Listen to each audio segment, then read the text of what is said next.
आज हम बात करेंगे भारत के पूर्व प्रधानमंत्री जिनका देहांत विगत दिन यानी कल 26 दिसंबर को 92 साल की अवस्था में हो गया। डॉक्टर मनमोहन सिंह जी, जो भारत के महान अर्थशास्त्री रहे, जिनका जन्म 26 सितंबर 1932 को ब्रिटिश इंडिया में पंजाब प्रांत में हुआ, जो अब पाकिस्तान में है।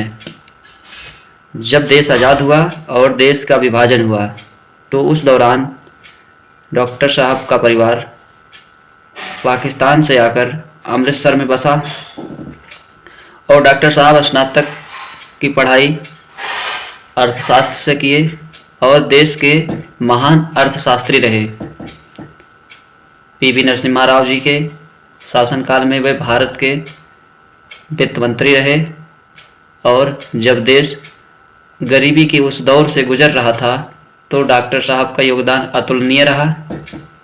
डॉक्टर साहब हमारे देश के ऐसे प्रधानमंत्री रहे जिन्होंने भारत में सूचना का अधिकार अधिनियम लागू किया।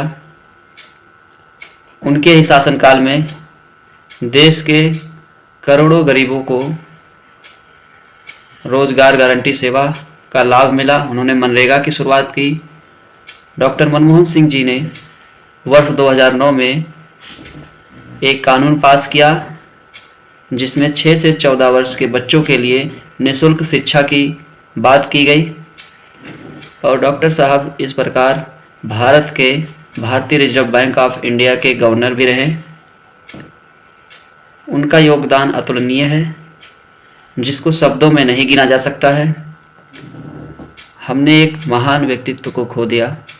देश और देशवासी उन्हें हमेशा याद रखेंगे और भगवान से प्रार्थना करेंगे कि उनकी आत्मा को शांति प्रदान करें। जब देश हमारा विकसित हो जाएगा और हम विकसित राष्ट्र में गिने जाएंगे तो डॉक्टर मनमोहन सिंह जी को यही हमारी, आपकी और हमारे देश की सच्ची श्रद्धांजलि होगी। डॉक्टर साहब को विनम्र श्रद्धांजलि, सत सत नमन।